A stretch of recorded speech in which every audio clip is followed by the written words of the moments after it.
함께 기도하겠습니다.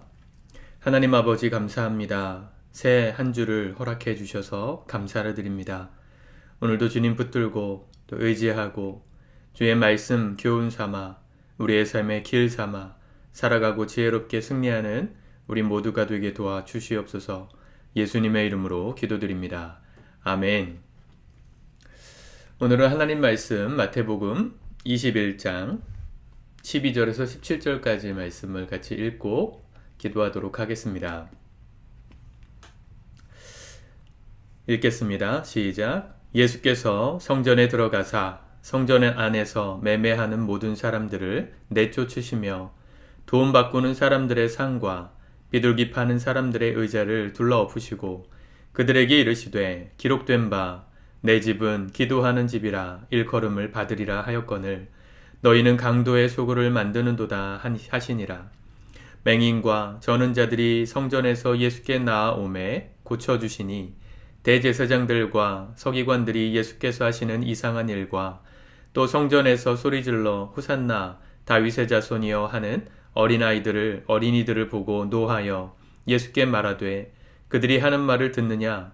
예수께서 이르시되 그렇다. 어린아기와 젖먹이들의 입에서 나오는 찬미를 온전하게 하셨나이다 함을 너희가 읽어본 일이 없느냐 하시고 그들을 떠나 성 밖으로 베다니에 가서 거기서 유하시니라. 아멘.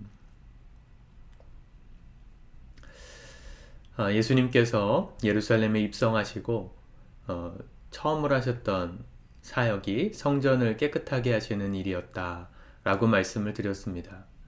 요한복음에서는 예수님의 공생의 초기에 가장 최초반에 극초반에 있었던 일로 기록하지만 이 공간복음서 마태, 마가, 누가복음은 이 성전을 깨끗하게 하신 일을 예수님의 마지막 사역의 순간에 기록하고 있습니다. 시점이 어찌 되었건 상관없이 예수님께서 성전을 깨끗하게 하셨던 의미를 우리 요한복음에서 보았죠. 특별히 오늘 17절 말씀에 보면 예수님께서 그 일을 하시고 성 밖으로 베다니에 가서 거기서 유하시니라 그랬습니다. 마가복음 강해할 때도 말씀을 드렸지만 이 베다니라는 지명의 의미는 생각하는 집이란 뜻입니다. 생각하는 사람의 집. 예수님께서 성전에 가셔서 이 성전에서 일어나고 있는 부조리함, 또 상업주의, 자본주의, 또 주객이 전도된 이런 잘못된 신앙의 행태를 뒤집어 엎으셨습니다. 오직 하나님만 예배하고 그분께 집중하는 것에 최선을 다해야 되는 성전 안에서 다른 것들로 효율성을 따지면서 주객이 전도되어 버렸던 그들의 신앙을 뒤집으셨던 것이죠.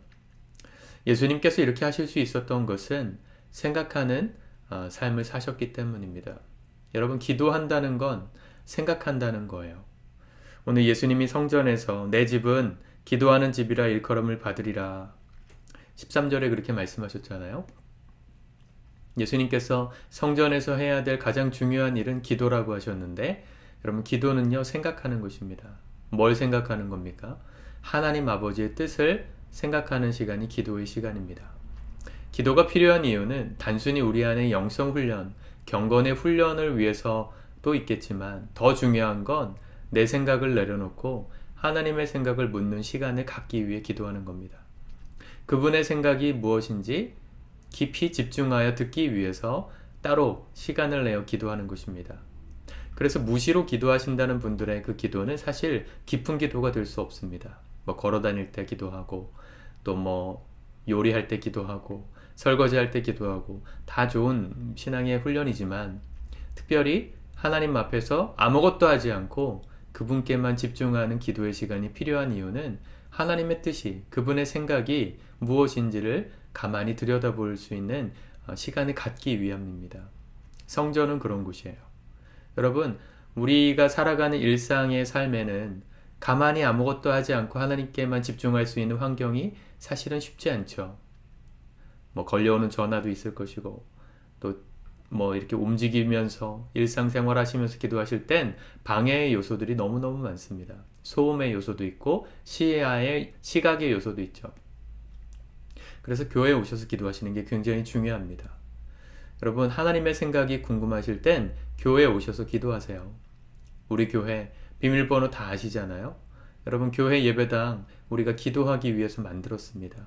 교회 안에 새벽 기도회가 없다, 수요 기도회가 없다, 금요 기도회가 없다. 여러분들이 정말 기도의 열정이 불타오르신다면 매일이라도 기도의 문을 열 수 있습니다. 그런데 그런 게 없다는 이유로 교회를 멀리 하신다면 하나님의 생각을 묻는 시간을 갖기 참 어려우실 겁니다. 시간을 내셔서 때를 따라 시간을 내셔서 30분이라도 1시간이라도 하루에 정한 시간을 정하셔서 교회에 오셔서 기도하십시오. 가까이 계시는 분들은 교회에 오시고, 너무 멀다 그러신 분들은 일주일에 하루라도 정하시고 기도하러 오십시오. 얼마 전까지 우리 어느 목장에서 주일 예배 후에 예배 마치고 이렇게 기도에 좀 집중하는 시간을 갖는 모습을 보았습니다.